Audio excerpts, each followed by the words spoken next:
ಸುಮಾರು ನಾವು ಇದು ಭಾಳ ಹೋರಾಟ ಮಾಡಿದ್ದೀವಿ. ಮಾನ್ಯ ಅಧಿಕಾರಿ ಇಲಾಖೆಯವರಿಗೆ ಭಾಳ ಹಳ್ಳಿಗಳಲ್ಲಿ ಇವತ್ತು ಯುವಕರು ಏನು ಹಾಳಾಗ್ತಾರಂದ್ರೆ ಯುವಕರಿಂದ ಮಾತು ಕಾರಣ. ಆ ಕಾರಣಕ್ಕೆ ಆಫೀಸರ್ ಇವತ್ತಿಂದ ಮನೆ ಗಂಜಿನ ಒಂದು ಎಕ್ಸ್ಟೆಂಡ್ ಆಫೀಸರೇ ಮೊನ್ನೆ ನಾವು ಶಕ್ತಿ ಬಾರ್ ಏನು ಸಮುದ್ರ ಹೋಗಿದ್ದೀವಿ ಅಲ್ಲೆಲ್ಲ ರೋಡ್ ಭಾಳ ವ್ಯವಸ್ಥೆ ಅದ. ಭಾಳ ದೊಡ್ಡ ಹೈವೇ ರೋಡ್ ಅದ ಸಲಕಲ್ಲಿ ಒಂದು ಆಫೀಸ್ ಕೊಟ್ಟರು. ನನಗೆ ತಿಳಿಲಾಗ್ಯದ. ಇಲ್ಲಿ ಸರ್ಕಾರಿ ಆಸ್ಪತ್ರೆ ಅದ, ಅದ್ರ ಪಕ್ಕದಲ್ಲಿ ಆ ಕಡೆ ದೇಗುಲ ಅದ, ದೇವಾಲಯಗಳು ಅವ, ಮತ್ತು ಆಮೇಲೆ ಮಾರ್ಕೆಟ್ ವ್ಯವಸ್ಥೆ ಅದ. ಅದು ಭಾಳ ದೊಡ್ಡ ಹೈವೇ ಸುತ್ತಲ್ಲಿ ಒಂದು ವ್ಯವಸ್ಥೆ ಕೊಟ್ಟರೆ ಅದು ಯಾಕಂದ್ರೆ ನನಗೆ ಗೊತ್ತಾಗಲ್ಲ. ಇದು ಆ್ಯಕ್ಚುಲಿ 1.5 ಕಿಲೋಮೀಟ್ರ್ ಹೊರಗಡೆ ಇರಬೇಕು ಯಾವುದೇ ಸಂತೆಯಿಂದ. ಆದರೂ ಕೂಡ ಆ ವ್ಯವಸ್ಥೆ ಯಾರಿಗೆ ಕೇಳಲಾಗ್ಯಾರ. ಇಲ್ಲಿ ಬಸ್ ಸ್ಟ್ಯಾಂಡ್ ಪಕ್ಕದಲ್ಲಿ ಒಂದು ಸಮಗ್ರ ಯಾವುದನ್ನದು ಸಂಗ್ರಮಣ ಕೂಡ ಭಾಳ ಕೂಡ ಅದ. ಅದು ಕೂಡ ಯಾರಿಗೆ ಕೇಳೋರಿಲ್ಲ. ಅಧಿಕಾರಿಗಳು ಏನು ಮಲ್ಕೊಂಡ್ರು ಏನು ಕೆಲಸ ಮಾಡ್ತಾರೆ ನಮಗಂತೂ ತಿಳಿದೇ ಇಲ್ಲ. ನಾವು ಅವ್ರಿಗೆ ಹೇಳ್ತಾರೆ ಬೆಳಗ್ಗೆ 6 ಗಂಟೆಯಿಂದ ನಾವು ಡ್ಯೂಟಿ ಮಾಡತ್ತೀವಿ, ನಮಗೆ ಇಲ್ಲೇನು ಕಾಣಲ್ಲ ಇದೆ ಅಂತ ಹೇಳ್ತಾರೆ.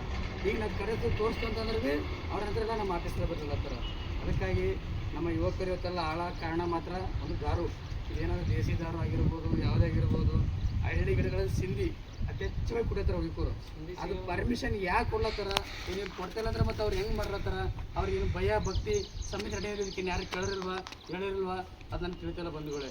ಇವತ್ತಿಗೆ ಅದಕ್ಕಾಗಿ ನಾವು ನಮ್ಮ ಕರ್ನಾಟಕ ಸೇನೆ ವತಿಯಿಂದ ಮೇಡಮ್ ಅವ್ರಿಗೆ ಒಂದು ಮನೆ ಕೊಡೋಕೆ ಬಂದು ಅಧಿಕಾರಿ ಇಲಾಖೆಗೆ ಇನ್ನೂ ಒಂದು ಇಲ್ಲಿ ಒಂದು ಘಟನೆ ಏನಂದರೆ, ಈ ಅಧಿಕಾರಿ ಆಫೀಸ್ಗೆ ಒಂದು ಯಾವುದೇ ರೀತಿಯಿಂದ ಒಂದು ನಾಮಫಲಕ ಇಲ್ಲ.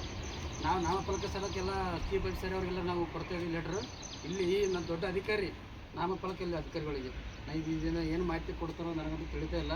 ಆದರೂ ನಮ್ಮದು ಏನಾದರೂ ಸಂವಿಧಾನ ಅಡಿಯಲ್ಲಿ ಒಂದು ಕೆಲಸ ಮಾಡಲೇಬೇಕಾದ. ಅದ್ರ ಮುಖಾಂತರ ಒಂದು ಲೆಟರ್ ಕೊಡ್ತಾಯಿದ್ದೀವಿ. ಕೇವಲ 15 ದಿನಗಳಷ್ಟೇ ಕಾಲಾವಕಾಶ ಕೊಡ್ತೇವೆ ಅವರಿಗೆ. ನಾ ಕೊಟ್ಟಿರುವಂಥ ಗ್ರಾಮಗಳಿಗೆ ಇವ್ರು ಯಾವ್ಯಾವ ಊರಿಗೆ ಹೋಗಿ ಅಲ್ಲಿ ಯಾರ್ಯಾರಂತ ಇವ್ರು ಹೇಳಿಕಂದ್ರೆ ಆ ಲಿಸ್ಟ್ ಸಮೇತ ಬರ್ತೀವಿ ನಾವು. ಯಾರ್ಯಾರು ಮಾರತ್ತಾರ ಯಾರ್ಯಾರು ಮಾರತ್ತಿಲ್ಲ ಆ ಲಿಸ್ಟ್ ಮುಖಾಂತರ ನಾವು ಬರ್ತೀವಿ. 15 ದಿನಗಳ ಕಾಲಾವಕಾಶ ಗಡಿ ಕೊಡ್ತಿದ್ವಿ. ಅಧಿಕಾರಿಗಳು ಯಾಕೆ ಕೆಲಸ ಮಾಡ್ತೀವಿ.